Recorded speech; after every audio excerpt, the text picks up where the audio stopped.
would think if you're arguing against the wrongest man on the planet, you would get some things right. But the Atlantic forges new ground by debunking the most debunkable guy by arguing against a bunch of points he never made.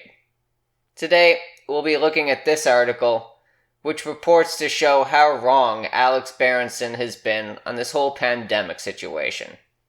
Now, the biggest lie they make is that Berenson made all of these points that the author is arguing against.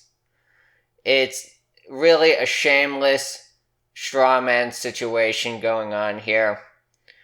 It's maybe most easily identifiable in this claim right here, where Berenson said cases go up after the first shot.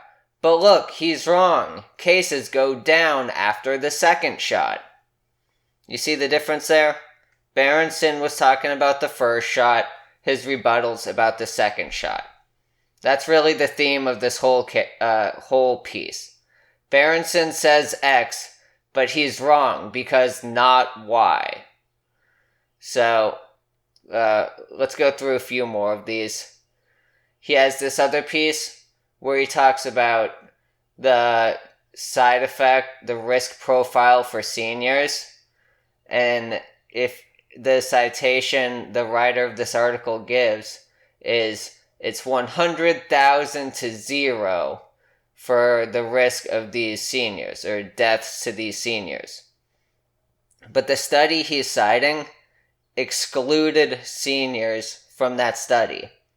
That's a point that Berenson has specifically made on Twitter, that he's talked about numerous times, that these studies, these clinical trials, before the drug was rolled out to the general public, they excluded a lot of the at-risk groups.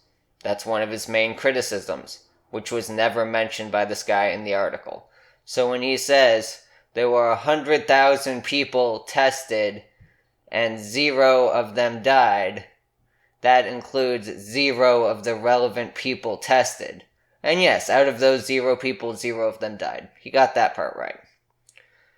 Next up is this thing about the white blood cell count, where Berenson says after the first shot, we see in many countries across the world, and in some specific clinical settings, you see a rise in cases.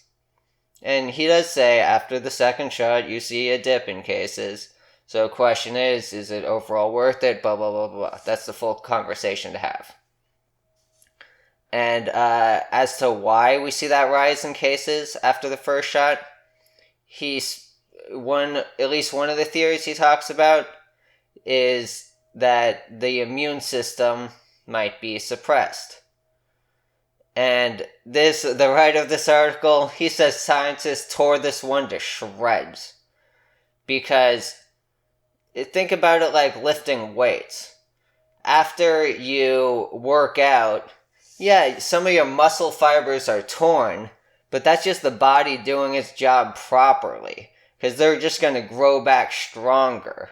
So after you get that first shot, a lot of your white blood cells go to that inoculation site, and they're in there immuning around over there, so you can't detect as many white blood cells around the other parts of the body.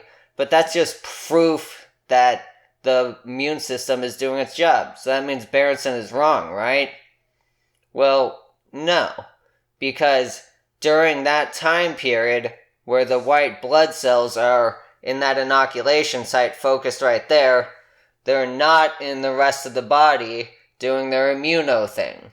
So the immune system is not as robust, and at least logically, it certainly makes sense that there's not as many white blood cells protecting the rest of the body, and the body would be more vulnerable. And that is not a point that's addressed, directly by the author. So, it's another one. Next one up is these comorbidities, where they're talking about the risk stratification of these different age groups. What the cost benefit is of getting the vaccine depending on how old you are. And the writer talks about how if you're in, X or Y age group, you have very small percent, or no, he's saying you have a really high percentage of dying or serious illness if you're this or that age. And then you look at the email exchanges, you look at the answers Berenson gave him. He said if you're an otherwise healthy individual in this age group, then it's X or Y percentage of risk. And the writer of this group excludes the otherwise healthy part, meaning that he's including all the people with the comorbidities, with cardiovascular issues, with diabetes, with obesity. So obviously that skews the data hugely. It's not a fair argument there. It's not even... He's not arguing against what Berenson said. Classic strawman. And this goes on throughout the article. That really is the article. Is, hey look, Berenson said this thing, but this other thing is wrong. So, all told, when you look at this thing, it was not an empirical review of the facts and a careful consideration of what happened. It really felt more like a scorned ex-lover who was venting and throwing every irrational and emotional thing at the wall and seeing what would stick. But maybe that it did accomplish its purpose here, because I don't know if the writer of this piece was really trying to logically argue against the points Berenson has made, rather than he was trying to smear the person, just trying to make people dislike Berenson more. And on that front, he probably made some headway, because it's such a polarized news culture, so much confirmation bias. You see that headline about the wrongest man in the universe, and you see this picture with a big X with like a crosshair on him. That's gonna point a lot of your ready and willing to believe audience in the direction that they already wanted to go. So on that front, I suppose it's mission accomplished.